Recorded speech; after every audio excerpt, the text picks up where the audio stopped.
Bienvenidos a Tardes Literarias. El programa de literatura en el que compartiremos con todos los oyentes las presentaciones, eventos y todo lo relacionado con la literatura y autores menos conocidos, pero no por eso menos importantes.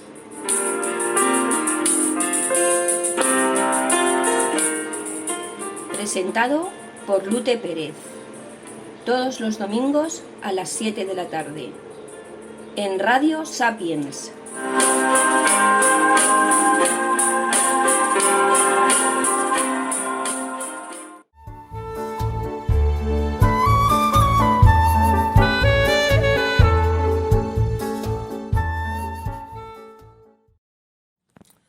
Hoy tenemos a Carmen Posadas. Hay ocasiones en las que algunos escritores españoles sobresalen y obtienen su reconocimiento en el país en el que residen. Tal es el caso de Carmen Posadas, escritora uruguaya nacionalizada en España, donde tiene su residencia. Es una de las más conocidas dentro del mundo literario.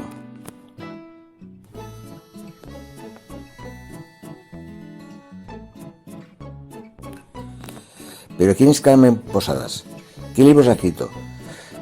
A continuación os vamos a contar que esta escritora y comentar algunos de sus libros. Seguro que acaban gustando. Carmen Posadas Mañé, su verdadera identidad, nació en Montevideo, en Uruguay. Lo hizo en agosto de 1953, pero realmente vive en España, donde tiene su residencia habitual. Su padre era diplomático, mientras su madre era restauradora. Debido al trabajo de su padre, toda la familia se mudó de Uruguay a Argentina, España, Inglaterra, Rusia, y a partir de 12 años ella estuvo con ellos. Ella es la mayor de 4 hermanos, 3 chicas y un chico. Su carrera literaria comenzó en 1980, cuando escribía literatura infantil y juvenil. 2 géneros que en la actualidad no se identifican con ella, ya que sus novelas van por otros lares. Sin embargo, empezó a ser conocida por estos libros. De hecho, en 1984 su libro El Señor Viento Norte ganó el Premio Nacional de Literatura. Además de escribir libros infantiles, también se dedicó a hacer guiones de cine y televisión, a hacer ensayos satíricos e incluso colaborar con otros autores en distintos géneros.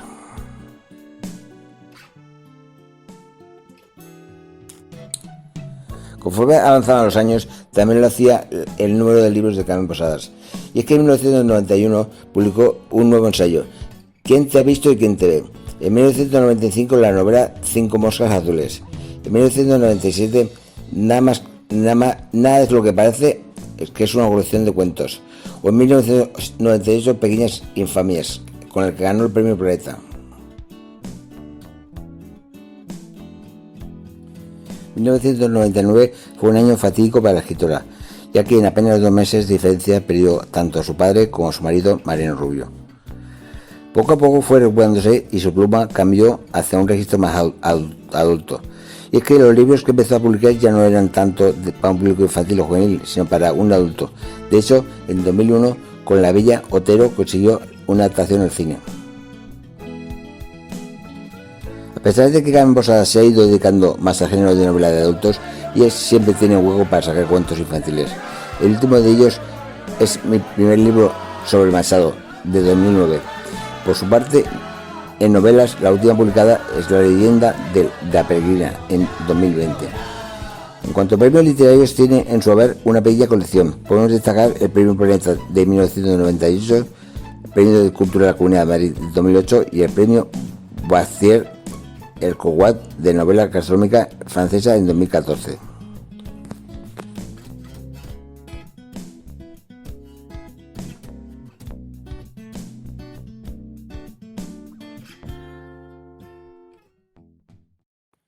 La escritora uruguaya y española Carmen Posadas publicó en noviembre su libro La leyenda de la peregrina, sobre el devenir de una valiosa perla encontrada en el Caribe en torno al 1560 y sus varios dueños. En él novela hechos históricos. Año 1579. Lugar: Archipiélago de las Perlas, Panamá. Despierta, Lumba, otra vez estaba soñando. Tranquilo, amor. No es más que una de tus pesadillas. Falta mucho para que suene la campana. Y ellos hagan restallar sus látigos. La luna aún no se ha escondido, descansa. Lumba la miró, era tan bonita. Eila y Lumba se habían conocido 10 meses atrás. Pero él tenía la sensación de que llevaban juntos una vida entera. Según Eila, eso era porque su según debían de haberse unido. Allá donde quiera que vivan los espíritus. Muchos siglos antes de que los dos fueran llevados hasta las Indias, encadenados como animales en la bodega de la gran nave en la que cruzaron el Atlántico. Solo 2 de cada 5 esclavos lograban sobrevivir a la travesía. Y las mujeres, apenas unas niñas, los negreros las querían jóvenes, eran sistemáticamente violadas durante el trayecto. De este modo, se mantenía contenta a la marinería. Y si quedaban preñadas, mejor que mejor. Más rendimiento se le sacaba a la mercancía. 2 por el precio de 1. Porque una esclava embarazada valía entonces más que un esclavo. Una vez parida, podía usarse como ama de cría. Mientras que al hijo a los 3 o 4 años lo ponían a recoger algodón. Algunas muchachas ni siquiera podían aspirar a tan triste suerte. El maltrato, el horror y los partos en condiciones infrahumanas, unidos a la mugre, las bubas y los miasmas, hacían que muchas se convirtieran en pasto de tiburones antes de llegar a América. Estas y otras penalidades había visto o vivido Eila antes de conocer a Lumba, pero todo lo daba por bueno con tal de haberlo encontrado. En el tiempo que duró la travesía a las Indias, sus miradas se habían cruzado varias veces sin poder hablar ni tocarse, encadenados como estaban, cada uno en un extremo de la bodega. Fue luego, ya en tierras de Panamá, cuando el destino los unció tomando la forma de los dobles grilletes con los que emparejaban a los esclavos antes de llevarlos al techado.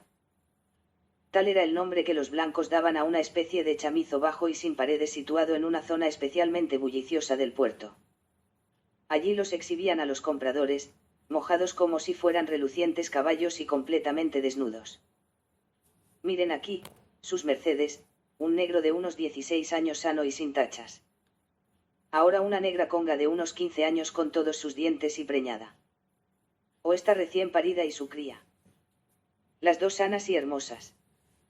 Los compradores que se interesaban por la mercancía se detenían ante los ejemplares que llamaban su atención. Les abrían la boca para examinar la dentadura. Palpaban luego sus pechos, sus ancas, a las mujeres les metían un par de sucios dedos por la vagina con aire de tratante de ganado y mirada concupiscente. Un comprador acababa de acercarse a Eila. Bajo un sombrero de paja sudado, se entreveían unos ojillos duros y negros, también una nariz partida y una boca desprovista de dientes. A ver, tú.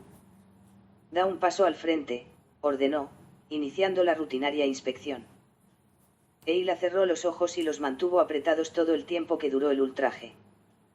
Cuando los abrió, lo primero que vio fue a Lumba. Había logrado zafarse de sus ataduras y se abalanzaba ya sobre aquel tipo. Atajada ese salvaje. A mí, por caridad, que me mata. Hicieron falta 3 hombres para reducirlo y... Una vez en el suelo, con la cara aplastada por la bota de uno de ellos, el capataz se disponía ya a demostrarle quién era el amo cuando una voz se alzó sobre las muchas airadas que coreaban. Cuidado, tiene al diablo en el cuerpo.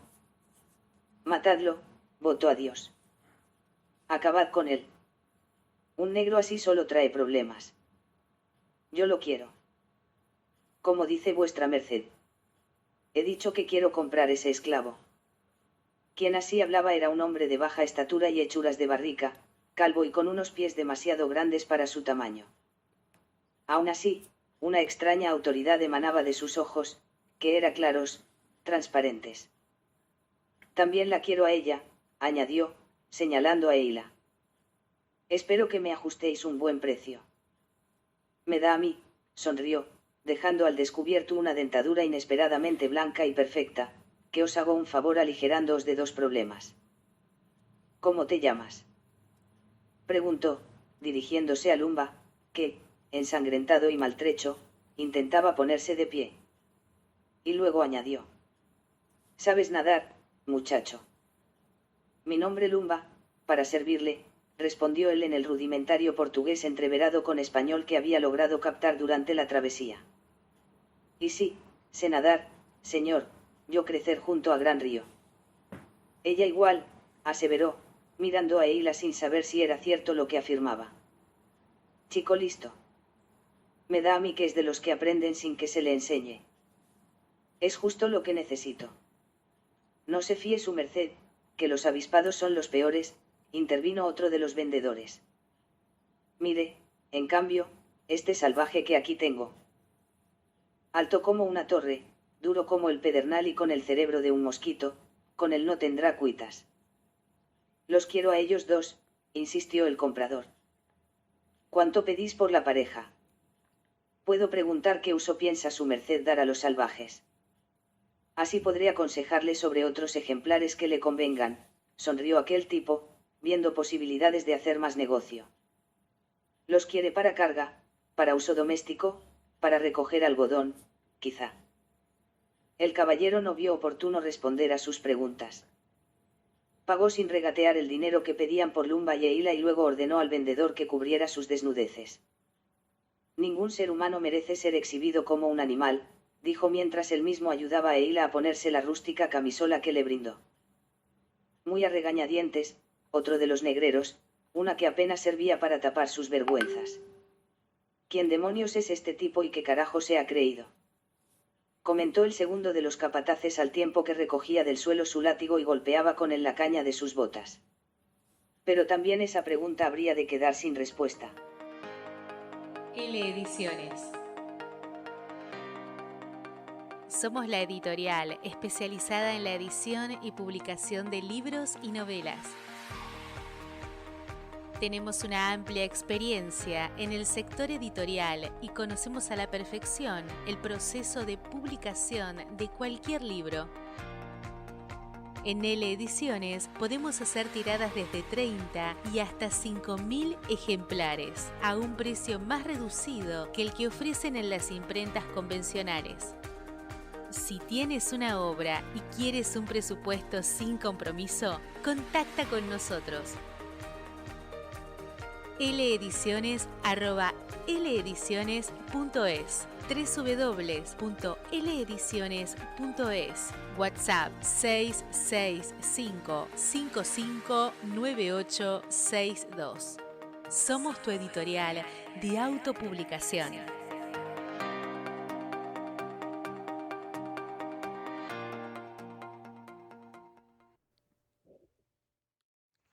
Carmen Posada nos da su opinión sobre la serie The Crown, La Reina, que a ella le impactó porque también tiene que ver con su última novela escrita. Cada vez que veía un capítulo iba a internet a saber qué era verdad y qué no era verdad.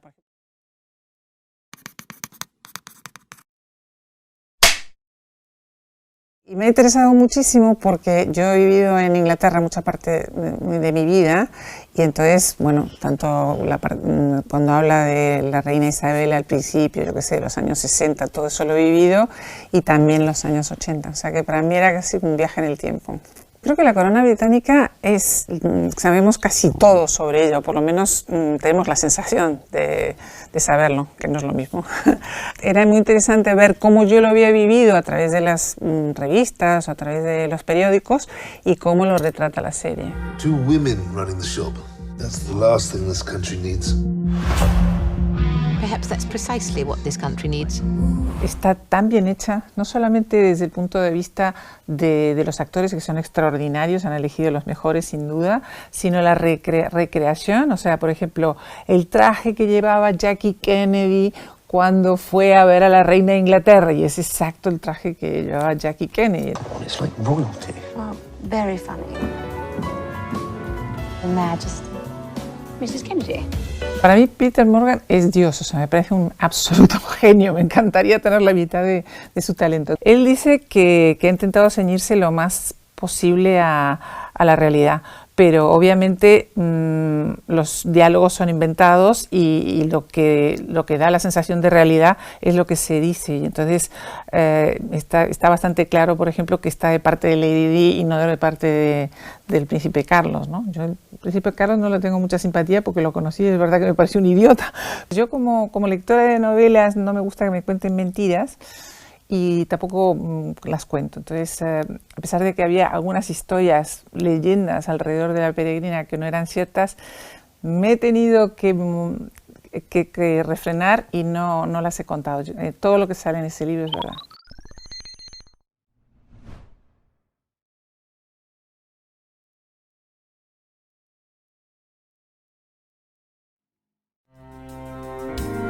Estás escuchando Radio Sapiens. El último libro que ha leído Carmen Posadas habla de ciencia y de cómo esta es imprescindible para planificar el futuro, algo que todos hemos entendido este año de pandemia. La autora recomienda El país de los sueños perdidos de José Manuel Sánchez Ron. La historia de España a través de los descubrimientos y avances científicos. La Biblia es el libro que más le ha marcado, ese que dice que se llevaría a una isla desierta. Porque no es un libro, es una biblioteca, tiene absolutamente todo. Tiene poesía, tiene ciencia ficción, tiene novela erótica, tiene crónicas, se puede leer eternamente. ¿Y qué libro va a regalar Carmen Posadas estas fiestas? Va a ser el de mi hermano Gervasio y conste que no es nepotismo, sino que me gusta mucho. Se llama El mercader de la muerte. La autora cree que para que niños y jóvenes se aficionen a la lectura tienen que escoger historias divertidas. Les recomendaría, por ejemplo, La isla del tesoro. Es la novela de aventuras que Robert Louis Stevenson publicó en 1883. Un clásico que ha inspirado al cine, la televisión, los cómics e incluso a los videojuegos.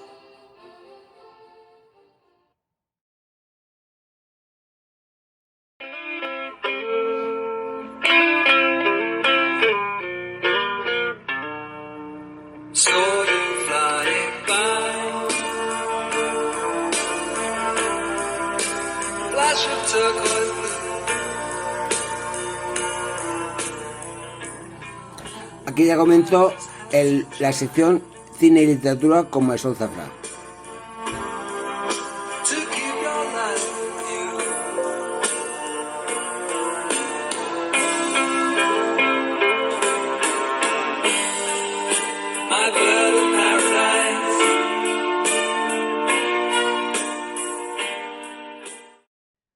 ¿Qué tal, queridos oyentes? Una semana más que nos volvemos a encontrar.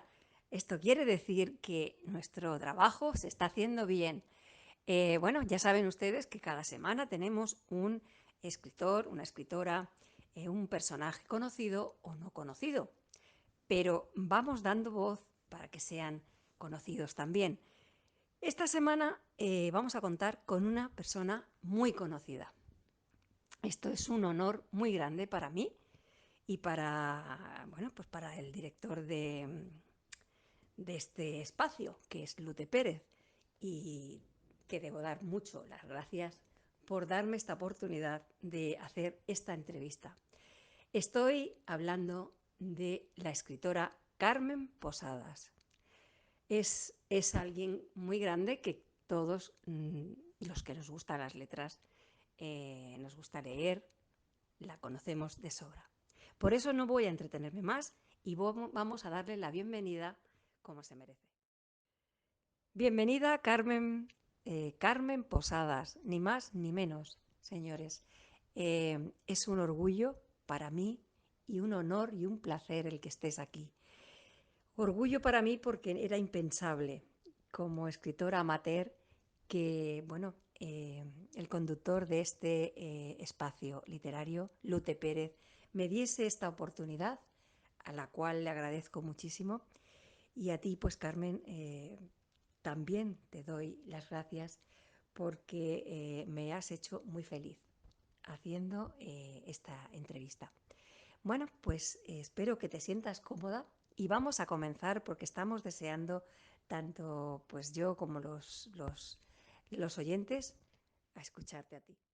Carmen, El testigo invisible es una novela en un libro que se mete en las entrañas de la familia imperial Romanov.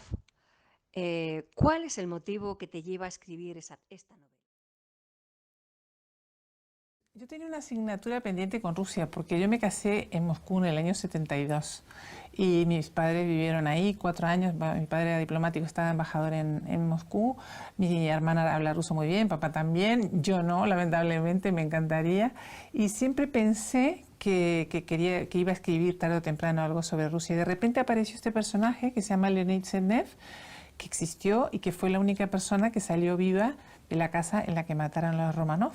Y entonces me pareció muy interesante contar una historia que se ha contado 1000 veces, porque yo creo que junto con los crímenes de Jack el Destripador y el hundimiento del Titanic, la muerte de los Romanov en Ekaterimburgo deben ser como las 3 historias que más ríos de tinta han hecho correr por lo menos en el siglo XX. Pero quería contar exactamente lo que había pasado, porque una historia que se ha contado muchas veces al final se desvirtúa y uno ya no sabe qué es verdad y qué es mentira. Has tenido que investigar mucho e indagado para que esta novela cuente la verdad, ¿no es así? Sí, he tenido mucho cuidado porque yo como lectora de novelas históricas siempre me pregunto, bueno, ¿qué sea verdad y qué se han inventado? Y me molesta mucho cuando se inventan la historia, cuando me cuentan una milonga. Así que yo quería ceñirme estrictamente a la realidad, a lo que pasó. Cuéntanos cómo fue este chico, este personaje, que sobrevive a esa matanza. Sí, el mismo día que iban a asesinar a toda la familia, el verdugo lo llamó y lo despidió con una excusa. Yo creo que habrá pensado, ya voy a matar a tanta gente, que este pobre que tiene 14 años y que no tiene nada que ver, le vamos a salvar la vida. Entonces él estuvo con la familia imperial hasta muy pocas horas antes de su muerte. Venía también de San Petersburgo, quiere decir que los había conocido en su época de esplendor, y fue testigo de un montón de cosas. Como digo, es un personaje histórico. La gente que le interese lo puede googlear, puede poner Leonid Sednev y va a salir incluso la fotografía. Lo que se sabe de él es que después de que el verdugo lo despidiera, se unió al ejército blanco para luchar en contra de los soviéticos. Y hay 2 teorías. Unos dicen que murió en las purgas de Stalin y otros dicen que se fue a Sudamérica. Yo he tomado esta segunda posibilidad y me lo llevo a Uruguay para que recuerde, para que cuente la historia ya cuando ya es muy viejo. ¿Cuánta gente murió en esta matanza realmente?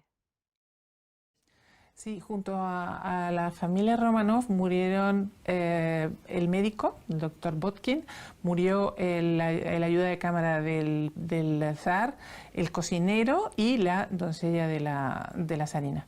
Sin embargo, yo creo que se apiadó de este niño, y sí me gustaría contar por qué lo llevo a Montevideo, porque la gente va a decir, bueno, que estrambótico, esa es la única parte que me he inventado, que se fuera a Montevideo. Pero yo necesitaba que mi personaje fuera viejo para que recordara y pudiera contar, porque si solamente hubiera contado la historia desde el punto de vista del niño, cuando narras una historia desde ese punto de vista de un niño pequeño, tiene muchas ventajas porque tiene un plus de ternura, la gente se identifica mucho con un niño, pero tiene un inconveniente muy grande, y es que hay montones de cosas que un niño no se daría cuenta. Viejo truco de escritor, más usado que ya Dickens, esto lo inventó hace 1000 años, ese personaje lo conviertes en un viejo que recuerda, y entonces puede fijarse en otras cosas que un niño no repararía, y también puede rellenar cosas que en su momento no supo, ¿no? Como ha pasado casi 100 años, él sabe ahora qué pasó con la falsa Anastasia, cómo descubrieron los cadáveres y todas esas historias que se descubrieron más tarde, mucho más tarde. Y ahora explícanos el por qué en todas tus novelas aparece o haces mención a Uruguay. Es verdad. Yo soy de un país muy pequeño, somos solo 2,5 millones de habitantes, casi como un barrio de Madrid. Y entonces siempre procuro hacer un pequeño homenaje, o pongo un personaje uruguayo, o algo pasa en Montevideo. Y en este caso me encajaba muy bien, porque en Uruguay, en el norte, hay una colonia de rusos que llegó justo por estas fechas y que hasta el día de hoy mantiene las costumbres, hablan el idioma, las casas son todas como pintaditas, parece que estás en la estepa siberiana y sin embargo estás en mitad de Sudamérica. Cuéntanos un poquito qué pasó con la famosa Anastasia. ¿Era realmente de la familia del zar o no? Pues es una mujer extraordinariamente inteligente porque hizo creer a todo el mundo que ella era la verdadera Anastasia. Jugaba con una ventaja y es que a la gente le encanta las historias que acaban bien, ¿no? A todos nos hubiera gustado que alguien de la familia Romanov se salvara. Esta mujer murió haciendo creer a todo el mundo que ella era Anastasia, pero como la vida tiene de vez en cuando esos sarcasmos, resulta que a los 2 años de su muerte aparecieron los cadáveres de la familia imperial en una tumba en Ekaterimburgo. Lo primero que había que hacer son pruebas de ADN para descubrir si esos cadáveres en efecto eran los de los Romanov. Entonces necesitaban cotejar el ADN de esos restos con alguien que fuera descendiente por línea femenina, porque aparentemente estos test de ADN siempre se hacen por línea femenina, porque entre otras cosas los hombres nunca saben si realmente son padres de quien creen ser, ¿no? En el caso de las mujeres no hay duda. Entonces necesitaban un pariente por vía femenina y hicieron las pruebas con el príncipe Felipe de Inglaterra, con el marido de la reina Isabel. Él es sobrino de la zarina. Entonces hicieron las pruebas y dio 99,9% de que en efecto eran los Romanov, ¿no? Ya sabemos que esos restos son los de los Romanov. Y resulta que, como digo, la famosa Anastasia se había muerto 2 años antes. Pero su marido estaba empeñado en reivindicar su memoria y por fin aclarar que en efecto ella era Anastasia.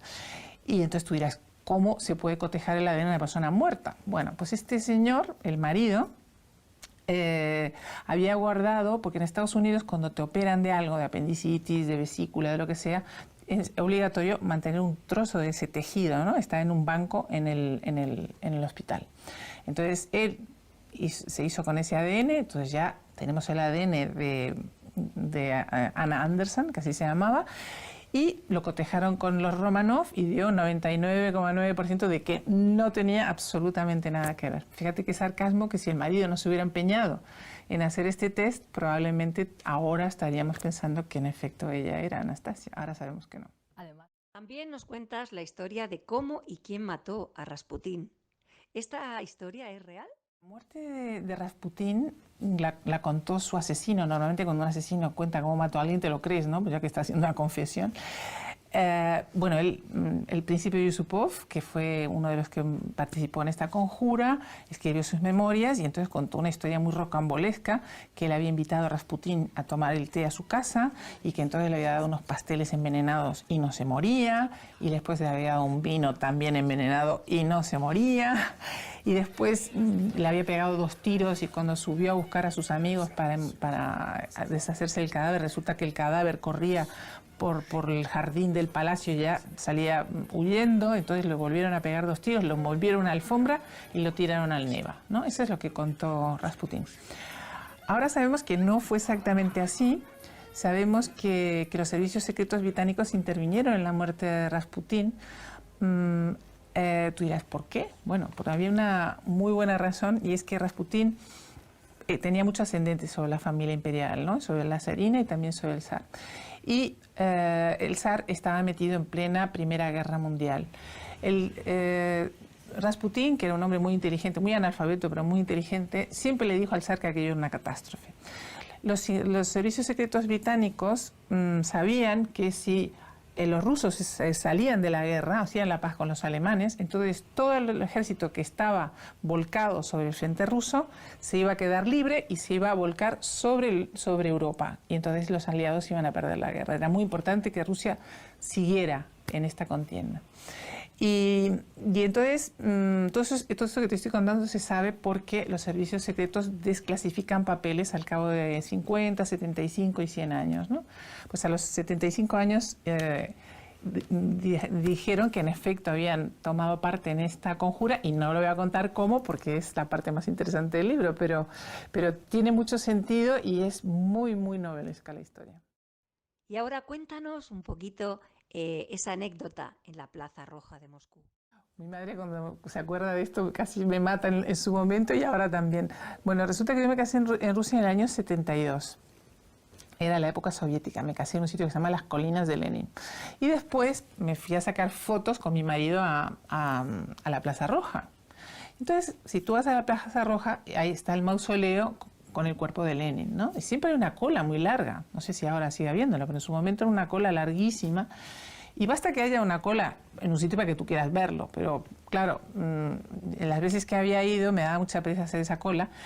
Sin embargo, cuando me fui a sacar fotos dije, tate, esta es la mía. Yo sabía que a las novias soviéticas en aquella época era costumbre llevar el ramo a Lenin, igual que aquí en España la costumbre es llevar el ramo al Cristo de Medinaceli o a la Virgen de Triana. Bueno, ahí le llevaban el ramo a Lenin. Entonces yo me presenté ahí con mi ramito y me colaron, claro. Y ahora nos gustaría saber, siendo uruguaya, ¿cómo acabas viniendo a España, Carmen? Sí, yo soy uruguaya, nosotros vinimos aquí en el año 65 y después he vivido en muchos lugares, en Inglaterra sobre todo, una época también en Argentina, pero yo le debo todo a España, le debo mi carrera, le debo a mis hijas, mi marido también era español, yo estoy muy muy agradecido, pero cuando me preguntan que de dónde soy, siempre digo que soy uruguaya, por eso que te decía que somos un país tan chiquito que me parece feo renunciar a mis raíces. ¿Cuál ha sido tu camino hasta llegar a este punto de la escritura? Yo en la vida todo lo he hecho al revés. Normalmente la gente primero estudia, después trabaja, se casa y tiene hijos, ¿no? Ese es el orden más o menos. Yo empecé casándome. Con esto que te contaba del ramo de Lenin, yo tenía 19 años. Así que me casé, tuve mis hijas y bueno, cuando tenía 20 y muy pocos años ya tenía 2 niñas. Y digo, bueno, ¿qué vas a hacer, Carmencita? ¿Quieres ser madre perfecta y esposa ideal toda la vida o te gustaría hacer algo más? Y entonces dije, bueno, realmente me gustaría hacer algo más.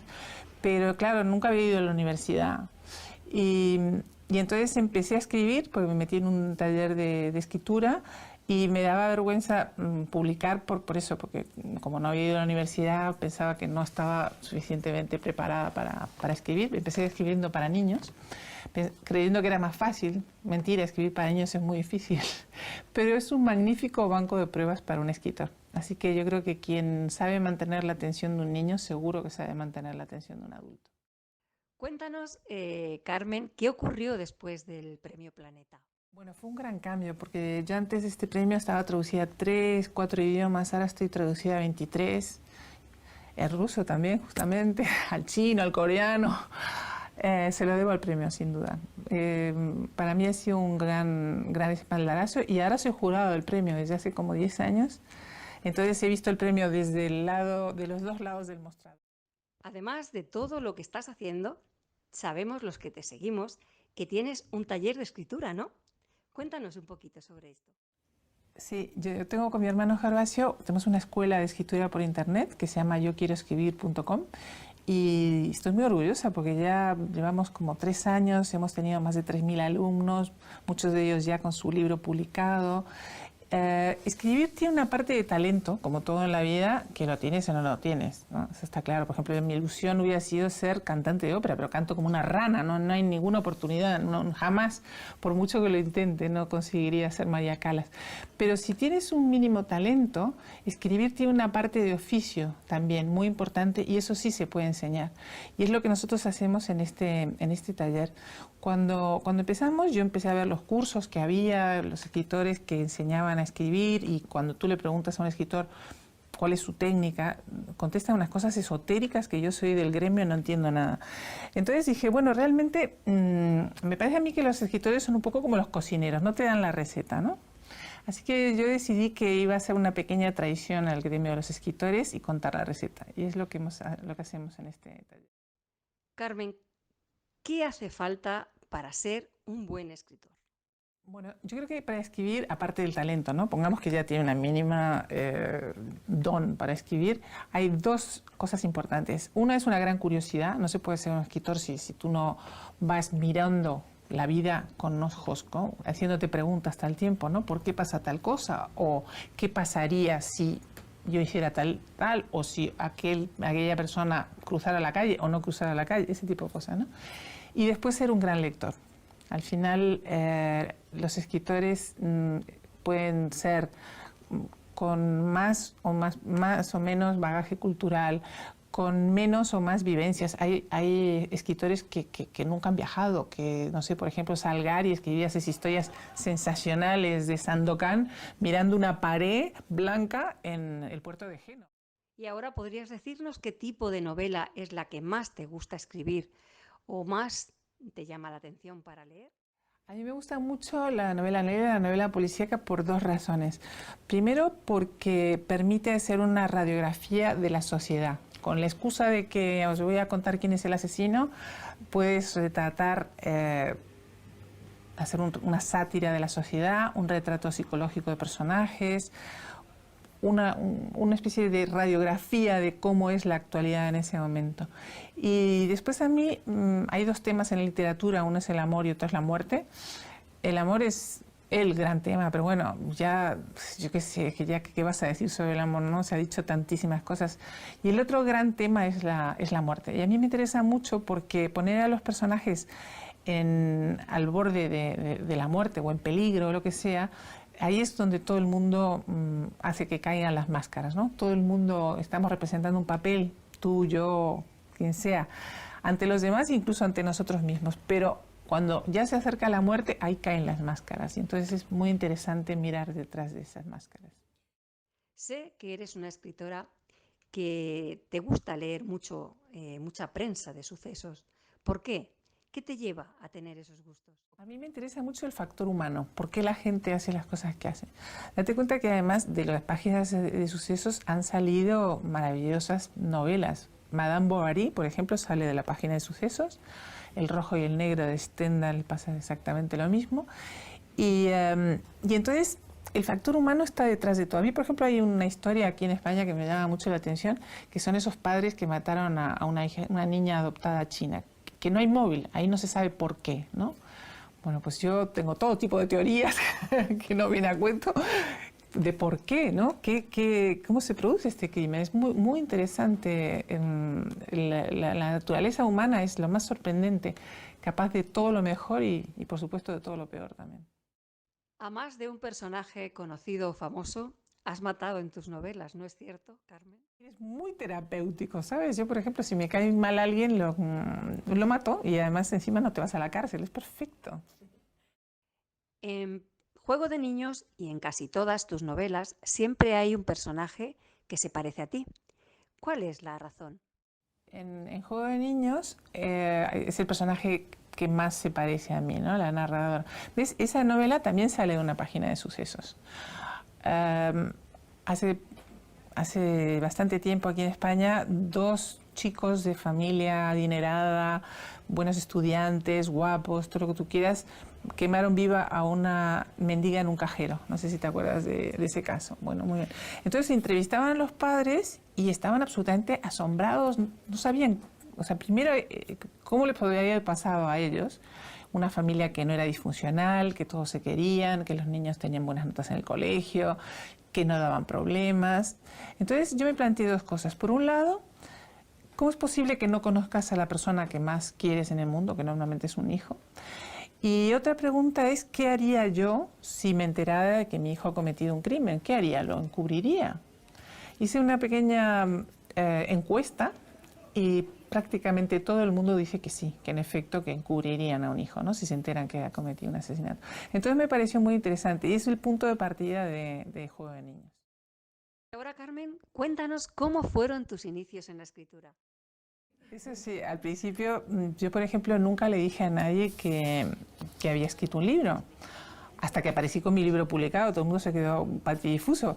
Pero precisamente por eso, porque no quería ser la típica ama de casa que va por ahí diciendo estoy escribiendo una novela o soy pintora o yo qué sé cuánto y al final no se ve ningún resultado. Así que yo hasta que no tuve mi libro publicado no le dije a nadie que me dedicaba a eso. Era una escritora clandestina entonces.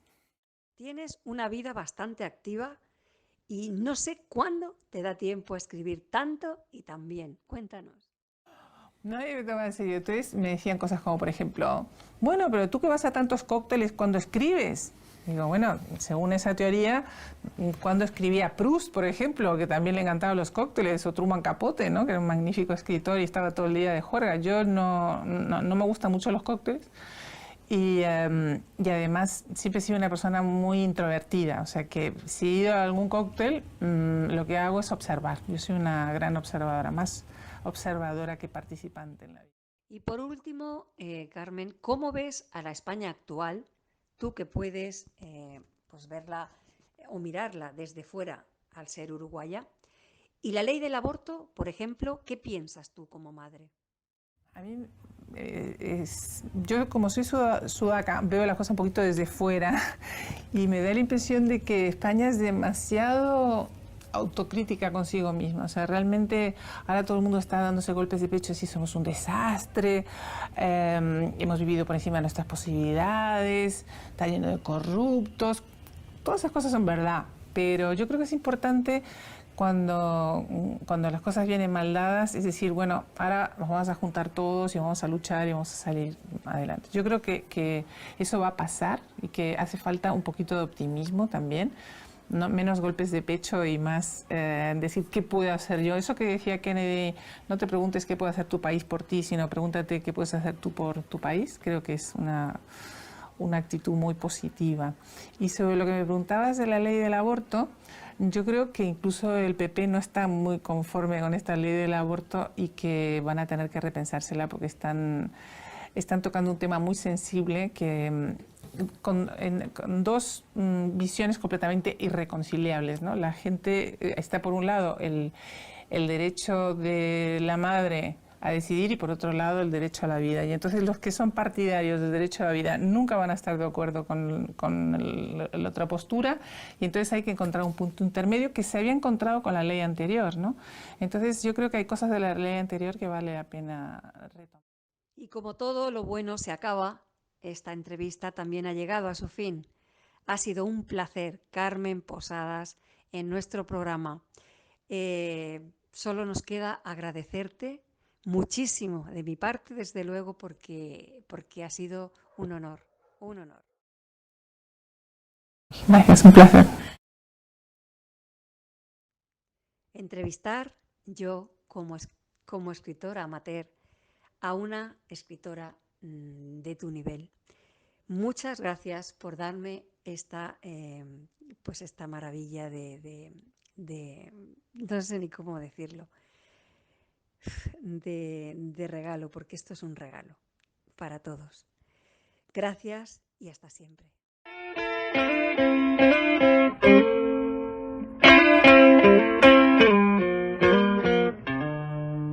Saw you flying by, flash of turquoise blue,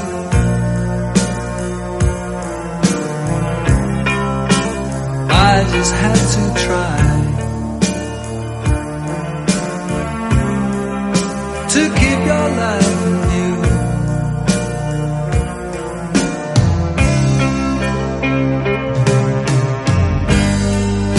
My bird of paradise, sweet bird of paradise,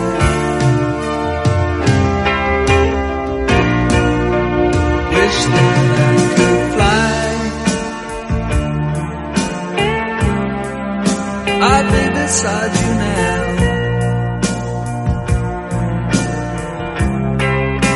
but I could only sigh and watch you circle round.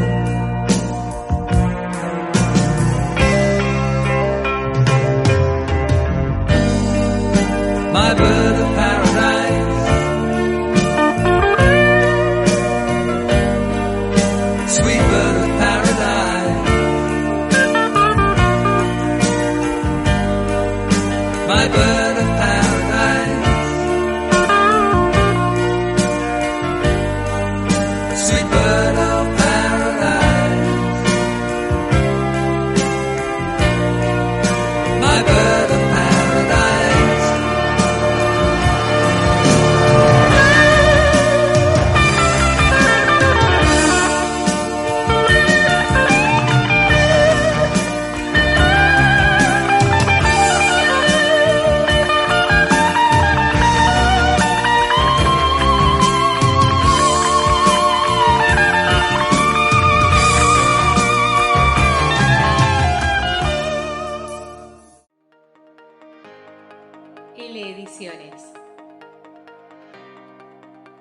Somos la editorial especializada en la edición y publicación de libros y novelas. Tenemos una amplia experiencia en el sector editorial y conocemos a la perfección el proceso de publicación de cualquier libro. En L Ediciones podemos hacer tiradas desde 30 y hasta 5.000 ejemplares, a un precio más reducido que el que ofrecen en las imprentas convencionales. Si tienes una obra y quieres un presupuesto sin compromiso, contacta con nosotros.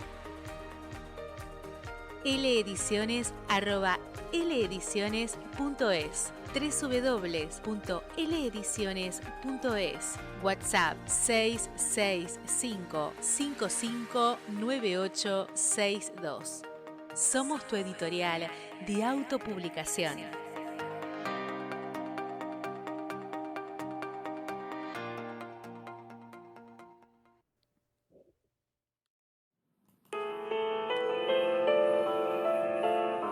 Carmen Posadas escoge como protagonista de su nueva novela a la peregrina, la perla más famosa de todos los tiempos. Reyes, reinas, aventureras, espías, artistas e incluso famosos asesinos llegaron a poseer esta joya que en el siglo XX llegó hasta las manos de Elizabeth Taylor. Su marido, Richard Burton, se la regaló sellando así una de las historias de amor más sonadas del siglo XX. En La leyenda de la peregrina, Carmen Posadas nos guía por inéditos retazos de 500 años de historia relatando la azorosa vida de esta perla desde que fuera hallada en el siglo XVI en aguas de Panamá. El esclavo que la halló logró comprar con ella su libertad y, dada la extraordinaria belleza de la perla, llegó a manos de Felipe II, comenzando así la leyenda que desde entonces la acompaña. Esta es una de las joyas más famosas del mundo, yo creo que es la joya más famosa del mundo. Apareció en Panamá en el siglo XVI, al principio del siglo XVI. La encontró un esclavo que con ello consiguió comprar su libertad y poco más tarde ya estaba en España en manos de Felipe II, porque un alguacil de Panamá la llevó para regalársela y ahí entra en la Casa Real Española y sigue en la Casa Real Española hasta que la roba Pepe Botella, José Bonaparte, se la lleva a Francia, de ahí pasa a Inglaterra y acaba su andadura en Hollywood. Bueno, no, porque ahora hay un capítulo posterior a ese que no sabemos dónde está. Se supone que en los países árabes la debe tener alguno de estos jeques riquísimos.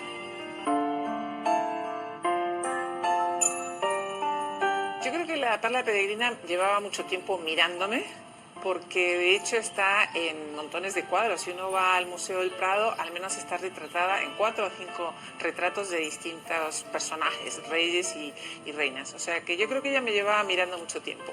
Pero yo empecé a pensar en ella cuando murió mi madre. Apareció un anillo de zafiros que yo recordaba habérselo visto de pequeña, que ella contaba que antes había sido un broche de mi abuela y antes de eso un colgante de mi bisabuela. Entonces empecé a pensar que las joyas, que son unos elementos que están muy cerca de las personas y en concreto de las mujeres, si pudieran hablar nos contarían un montón de historias interesantes que seguro que conseguían cambiar la historia con mayúscula, ¿no?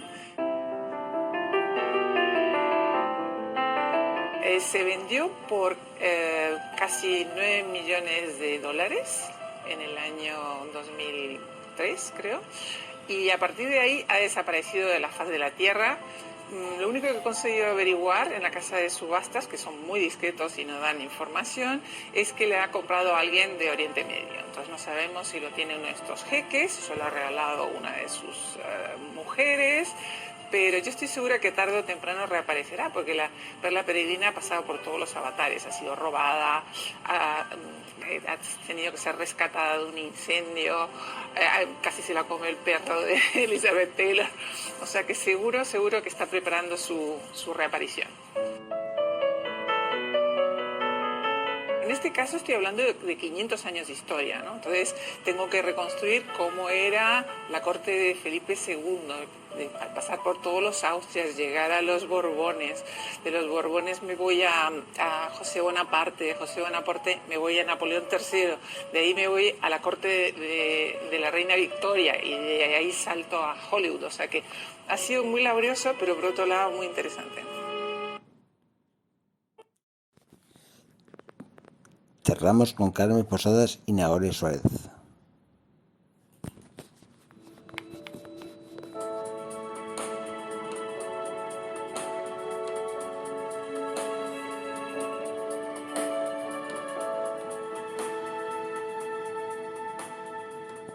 ¿Cuándo comenzó a escribir? Al final, escribir es una cosa que puedes empezar a cualquier edad, ¿no? No creo que exista ni una edad en la que seas demasiado joven, ni en la que seas demasiado mayor, y de hecho creo que hay muchísimos ejemplos de ello, ¿no? Sí, bueno, siempre se dice, por ejemplo, que hay algunas disciplinas que son más de gente joven, ¿no? La poesía se supone que es más de gente joven, y de hecho hay casos de grandes poetas que cuando crecieron se secaron, ¿no? Baudelaire es el caso típico. Es verdad que también se murió antes de tiempo, pero fue un gran poeta joven, ¿no? Y luego la novela tiene la ventaja que se puede escribir a cualquier edad. Hay gente que ha escrito magníficas novelas muy joven, y casos como Lampedusa, que la han escrito ya en la tercera edad. O sea que nos dedicamos ahora a una profesión que podemos hacerla hasta los 99 años. Totalmente. ¿Qué es necesario para escribir? Falta solo 2 cualidades para escribir. Pienso que ni siquiera es importante ser demasiado inteligente, ni ser demasiado culto. Incluso algunas veces los inteligentes se pasan de listos y los cultos te abruman con una cantidad de información insoportable que dices, bueno, pero quiero que me cuentes la historia, no que me canses con toda tu erudición. Y solamente hay dos requisitos. Yo diría ser un gran lector, porque si no te pasas la vida descubriendo el Mediterráneo, ya lo que tú estás haciendo ya se ha hecho, lo ha hecho 500 personas antes que tú. Y luego tener una gran curiosidad. ¿Tú qué dirías, Nagore? Pues la verdad es que estoy de acuerdo. Como decíamos antes, yo creo que no hay edad, ¿no? Y además es probable que al final escribir te requiere una gran cantidad de tiempo normalmente, ¿no? Y a lo mejor pues hay gente que llega a un periodo de su vida en el que terminas de trabajar, ¿no? Y demás, y siempre ha tenido como esas ganas, ¿no? Por ejemplo, yo siempre dice mi madre que cuando se jubile quiere estudiar Historia del Arte. Me parece maravilloso. O sea, a lo mejor es el momento perfecto, ¿no? Para ponerte a hacer eso que has querido hacer siempre. ¿Importa la edad?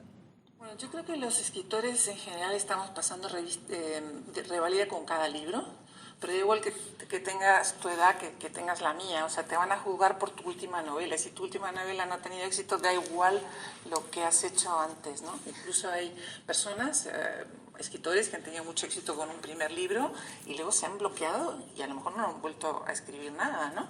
Entonces, a medida que vas cumpliendo años, hay un cierto peligro de que te consideren ya como una vieja gloria. Entonces te llaman para muchas entrevistas y para muchos congresos, pero las editoriales ya no eres una prioridad, porque además ha habido un fenómeno que se ha producido hace poco. Antes había como una pescadilla que se muerde la cola de no me conocen, no me publican, no me publican, no me conocen, y no salías de ese bucle. Pero ahora, y yo creo que tú eres un ejemplo de eso, Nagore, con las redes tú puedes tener la facilidad de llegar primero al público y luego las editoriales dicen, ahí va, pues Nagore escribe muy bien, la vamos a contratar, ¿no? Pero entonces ahora las editoriales se fijan mucho en gente joven, y eso es fenomenal porque así surgirán valores, pero también para nosotros es un problema porque ya eres como un elefante sagrado o algo horrendo así. No, sí que es verdad que ha cambiado mucho, ¿no? Yo creo el camino que se hacía antes para publicar, ahora es lo que dices, ¿no? Que llegas primero al público y después a las editoriales. Pero bueno, sí que es verdad que es una oportunidad muy buena para la gente joven. Tampoco creo que sea la tónica habitual, yo siempre digo que yo he tenido mucha suerte. ¿La experiencia garantiza el éxito? Voy a hacer una pregunta que pienso que este trabajo se va haciendo más fácil, más difícil con los años, o un poco de las dos. Pero mira, es curioso, por un lado, cuando eres muy joven, pierdes, mejor dicho, a medida que te vas haciendo mayor, pierdes espontaneidad y pierdes capacidad de asombro. Yo creo que en la literatura es importantísimo la capacidad de asombro, porque tú eso lo tienes que transmitir en tus libros, y si tú no eres la primera asombrada, al final te estás repitiendo y lo que escribes no tiene ningún interés.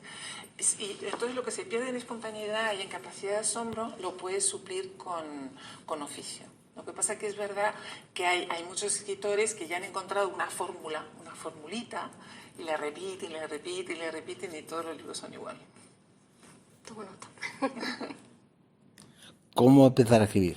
¿Y tú cómo empezaste a escribir? ¿Cómo surgió la idea? ¿Pensabas que desde siempre querías ser escritora o fue algo más casual? Pues sí, la verdad es que quería desde siempre. Yo escribía cuentos desde pequeñita, yo escribía las obras de teatro para mi clase del colegio.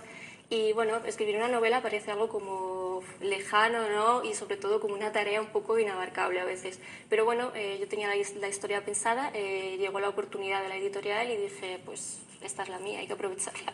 Bueno, es verdad que existe el terror al folio en blanco. Lo que pasa es que yo encontré un truco para exorcizar ese horrible peligro, y es que a escribir se empieza escribiendo. Y esto parece una perogrullada, pero es verdad. Yo tengo una escuela de escritura por internet, que es una de las cosas que estoy más orgullosa, porque el poder ayudar a otras personas a cumplir el sueño que en un momento dado tuve, pues es muy bonito. Y llevamos 10 años y hemos tenido más de 5.000 alumnos, muchos de ellos ya con premio y con libros publicados. Y siempre les digo esto, y ellos me dicen, ¿pero qué es eso? ¿Qué quiere decir escribir? Se empieza escribiendo. Y entonces yo les digo, mira, tú escribe. Y al principio todo lo que te sale te va a parecer una porquería, pero tú sigue escribiendo, porque en un momento dado vas a conectar con algo como muy misterioso, que no sabes qué es, como si de repente te metieras en esa historia, sí, y ya la historia se cuenta sola. ¿Tú tienes esa experiencia también? Sí, o sea, sí que es verdad que lo que decías, ¿no? Que el terror a la página en blanco, yo de hecho ahora que estoy empezando la segunda novela, pues estoy un poco en ese punto, pero sí que es verdad que yo comparto, hay días que me obligo a escribir, ¿no? Por decirlo así. Porque hay mucha gente que piensa que escribes solo cuando te viene la inspiración divina, pero en mi caso, si fuera así, no hubiera escrito ni medio libro, ¿no? Al final es ponerse a escribir, y sí que es verdad que es lo que dices, ¿no? Que hay un momento en el que pasa algo y estás dentro de la historia completamente. Sí, y no sé si te pasa también que de repente tienes la sensación de que tú eres casi como un amanuense, que estás escribiendo al dictado de alguien que no sabemos quién es, una especie de... no sé, alguien como un maestro de títeres que te va moviendo y que los personajes actúan y haces cosas que tú no preveías y todo lo demás, ¿no? Sí, hay mucha gente, ¿no?, que cuando te preguntan esto, además, no se creen eso de que les dices bueno, es que los personajes cobran vida dentro de la novela, pero es que es completamente cierto. A veces, de hecho, aparecen personajes nuevos, ¿no?, que tú no tenías planeados. Y, no sé, yo creo que es la parte más bonita del proceso de escritura. Y a ver si te pasa esto, que a mí también me ocurre, que de repente, bueno, es que tengo que decir que hay dos tipos de escritores, yo creo. Yo le llamo los escritores cojos y los escritores ciegos. Entonces, los escritores cojos son los que antes de escribir tienen que hacer muchos esquemas, es como si necesitaran muletas, ¿no? Entonces, yo que sé, saben perfectamente qué va a pasar en el capítulo 2 y en el capítulo 3, y hacen como una ficha policial de los personajes, y cuando ya lo tienen todo, se ponen a escribir y sale. Y después están los escritores ciegos, como yo, que no tienen la más repajolera idea de lo que va a pasar en los libros, y que te conviertes como la primera lectora y la más sorprendida de lo que escribes. Y entonces a mí me ha pasado alguna vez que, por ejemplo, en el capítulo 3 hay un señor con un perro que cruza la calle. No sé, no significa nada este señor. Bueno, se me ocurrió que había un señor que cruzaba la calle con un perro, pero 20 capítulos más tarde, ese señor con el perro te sirve a ti para solucionar una escena, o se convierte en una pieza clave. ¿Tú eres ciega entonces? No, ¿o eres yo soy coja? Sí. Yo había oído, bueno, un poco intermedia diría, pero sí, yo había oído autores brújula y autores mapa, ¿no? Yo la verdad es que puede que sea por el tipo de novela, pero necesito tener el argumento más o menos cerrado para saber qué pistas voy dejando y dónde y demás. O sea, que tú sabes quién es el malo desde el principio. Sí, yo lo sé. Pero sí que es verdad que yo no hago, por ejemplo, ese ejercicio que hace mucha gente de construir los personajes con fichas y demás. Sí que es verdad que, por ejemplo, dedico mucho tiempo a tener muy claro la labor de documentación, ¿no?, por el tipo de novela y demás. Pero luego es lo que te decía, con que tenga el argumento muy, muy claro, me voy dejando llevar. pues eso es justo al revés. En las novelas policíacas que has escrito, me acuerdo de uno que se llama Invitación a un asesinato, que era como una especie de homenaje a Agatha Christie, porque yo creo que Agatha Christie es una grandísima escritora, o sea, no solamente de novela negra, sino de novela en general. Y entonces llevaba como 200 páginas y yo tenía un asesino y de repente digo, Carmencita, vas a la catástrofe, porque esto te lo van a pillar inmediatamente. Así que tuve que volver y cambiar un montón de cosas y convertir a otro en el asesino. Y luego me di cuenta de que había cantidad de claves que ya apuntaban a ese asesino, ¿sabes? Es que es muy extraño. La verdad que sí, yo la verdad es que lo envidio un poco, ¿no? Esa capacidad. Yo creo que si me pusiera directamente con el folio en blanco sin saber lo que va a pasar, ni siquiera sin tener un poco la idea, probablemente sería una catástrofe. Sí, no, por eso son dos escuelas. Sí, totalmente, totalmente.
Hasta aquí nuestro programa de hoy.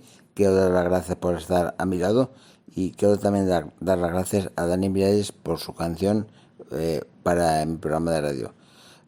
La semana que viene nos volvemos a escuchar. Un abrazo muy fuerte. Hasta la semana que viene.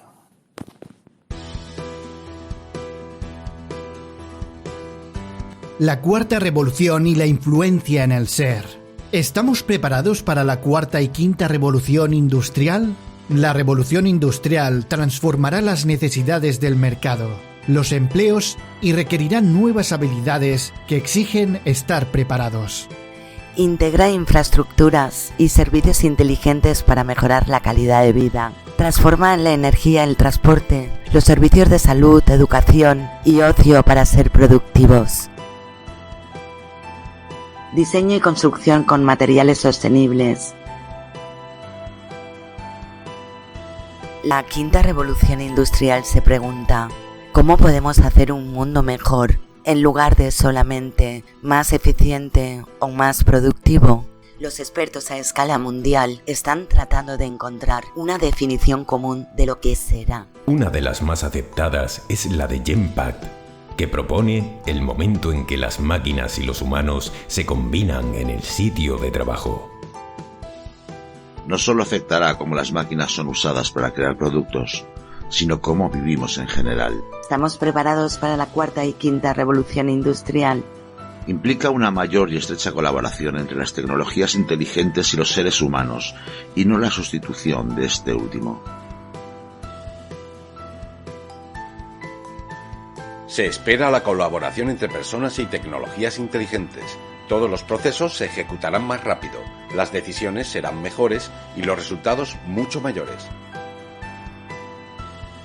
Estamos viviendo una de las etapas más trascendentales de la humanidad. ¿Cómo te estás preparando para esta transformación?